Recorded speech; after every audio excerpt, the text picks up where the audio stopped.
Welcome to H today.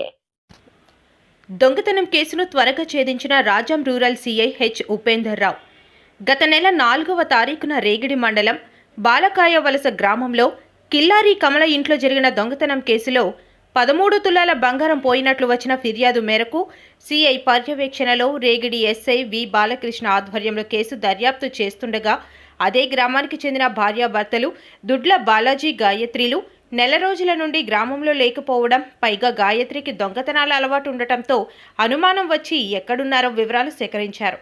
వారిపై నిఘా ఉంచిన పోలీసులు తమ కుమార్తె కోసం ఇంటికి వస్తున్నారా సమాచారం మేరకు వారిద్దరిని పట్టుకుని విచారణ చేయగా వీళ్ళిద్దరూ కలిసి దొంగతనం చేసినట్లు ఒప్పుకున్నారని, దొంగిలించిన బంగారాన్ని ఓ ప్రైవేట్ ఫైనాన్స్ కంపెనీలో తాకట్టు పెట్టి 11 లక్షల రూపాయలు రుణం తీసుకున్నట్లు, ఆ సొమ్ముతో హైదరాబాద్, గోవా, భువనేశ్వర్ వివిధ ప్రాంతాల్లో విలాసంగా తిరుగుతూ సొమ్ము ఖర్చు చేశారని తెలియజేశారు. వారి వద్ద నుండి ₹1,00,000 నగదు, అరతులం బంగారం, 2 సెల్ ఫోన్లు స్వాధీనం చేసుకుని నిందితులను కోర్టులో హాజరుపరచనున్నట్లు సీఐ ఉపేందర్ రావు మీడియాకు తెలియజేశారు. కేసును త్వరగా ఛేదించిన ఎస్ఐ మరియు పోలీసులకు ఎస్పీ అభినందనలు తెలియజేశారు. డిసెంబర్ నెల 9వ తారీఖున మన రేగిడామదావలస మండలం బాలకేవలస గ్రామానికి చెందిన కిలారి కమల అనే ఒక మహిళ వాళ్ళ ఇంట్లో ఉన్న 13 తులాల బంగారం సుమారు పోయినట్లు మాకు కంప్లైంట్ ఇవ్వడం జరిగింది. ఈ కంప్లైంట్ పైన మేము ఎఫ్ఐఆర్ రిజిస్టర్ చేసి దర్యాప్తు కొనసాగించడం జరిగింది. ఈ దర్యాప్తులో భాగంగా అదే గ్రామానికి చెందిన డోల గాయత్రి అనే ఒక మహిళ ఈ దొంగతనానికి పాల్పడినట్లు గుర్తించాము. అదేవిధంగా ఈమెని మ్యారేజ్ చేసుకున్నటువంటి వ్యక్తి దొడ్ల బాలాజీ అనే వ్యక్తి, వీళ్ళిద్దరూ కలిసి దొంగతనం చేసి గ్రామం నుంచి పరారైనట్లు మాకు అనుమానం కలిగింది. దాంతో వాళ్ళిద్దరి గురించి కూడా మేము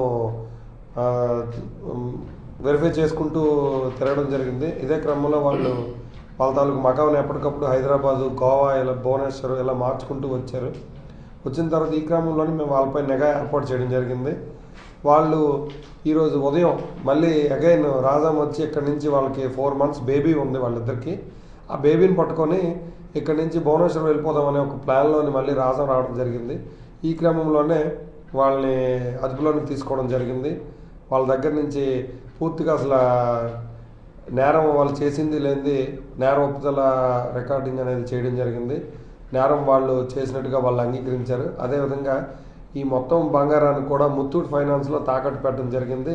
దీని ద్వారా వచ్చినటువంటి సుమారు 11 లక్షల రూపాయలు వీళ్ళకి కొంచెం ఒక 4-5 లక్షల వరకు అప్పులు ఉన్నాయి. ఈ అప్పుల నిమిత్తం వాళ్ళ అన్నయ్యకి కొంత, వాళ్ళ తండ్రికి కొంత అమౌంట్ ఇవ్వడం జరిగింది.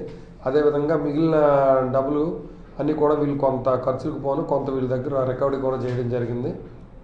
దీనిపైన మిగిలిన దర్యాప్తు, మిగతా వాళ్ళ పాత్ర ఎవరైనా ఈ కేసులో ఉన్నదన్నది కూడా మేము దర్యాప్తు చేయవలసి ఉన్నది. Thank you.